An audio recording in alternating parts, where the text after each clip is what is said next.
There's a ballot initiative that would basically allow the people of Colorado to vote on whether or not they should legalize marijuana. And I'm not talking about legalizing marijuana for medical purposes, but legalize marijuana for anyone over the age of 21. Basically, if this is approved, anyone over the age of 21 can have limited amounts of marijuana in their possession, and they can also cultivate a limited amount of the marijuana. Now, of course, they're doing this because it doesn't make sense to throw these people in prison. I can't believe marijuana is still considered a Schedule I drug, which basically means it's the most harmful and it has absolutely no medical use. But Colorado, I think, is taking the lead when it comes to legalizing, you know, a relatively harmless drug. I'm not saying it doesn't have any harm or cause any harm, but relative to other drugs, it's harmless. Relative to alcohol, it's harmless.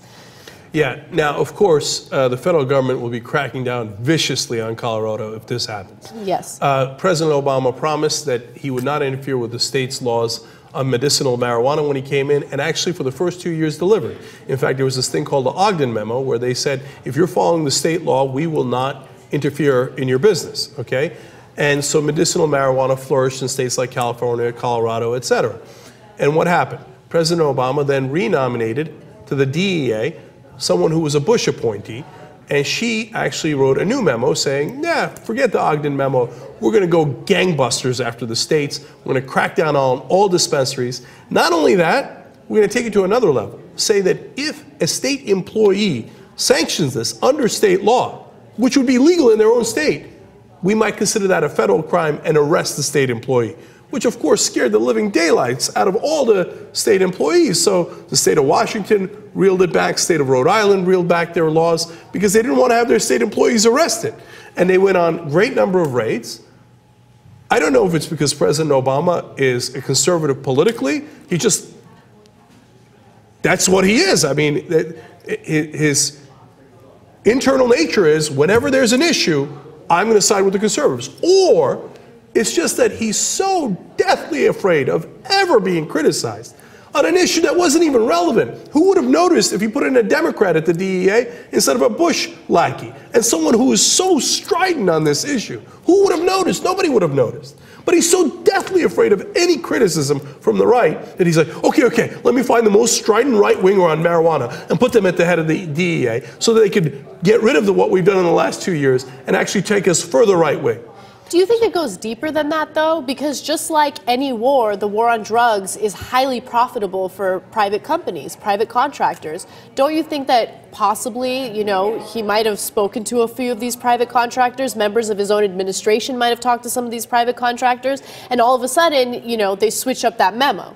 I mean, I don't think that that's too far-fetched. I mean, to say Obama is afraid of conservatives, I think kind of like it's just the surface of the situation. It's just the surface of the problem. I feel like it goes much deeper than that. Look, it could be any of those, but here's what you can't do. You, as a Democrat or progressive, liberal, anything you want to call it, or it does mainstream independent, okay? It's over 70% of the country is in favor of medicinal marijuana. Over 70%, okay? Now, what would you lose? There is no defense of it. So it's one of those options, but it isn't because, what, Obama thinks it's what his voters wanted him to do? That's inconceivable. Overall voters, inconceivable.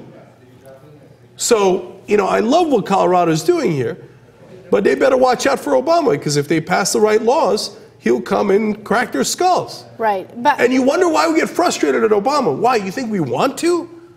Every day that I read these stories, I get frustrated, disappointed. Mm-hmm. Every day I think, I can't believe he did it again. We don't have anything against the guy. It's just, it's in the evidence. Do you think I made up that he appointed the head of the DEA? Do you think I made up that they went and raided the dispensaries? There's a person working in Northern California with the local sheriff. They tagged every one of the pot plants together, okay, with the sheriff because it's perfectly legal there.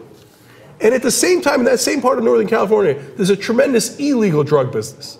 They raided the legal place. Now, there's two possible reasons for that.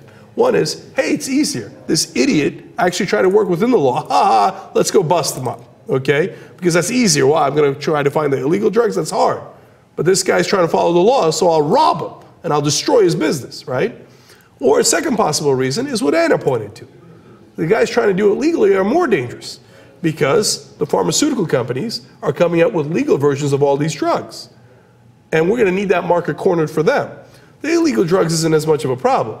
But if these guys try to make it legal, ooh, that'll compete with the pharmaceutical companies. Honestly, I don't know which one of those it is. It's probably a combination of things. And I don't think that Obama's thinking through all those details.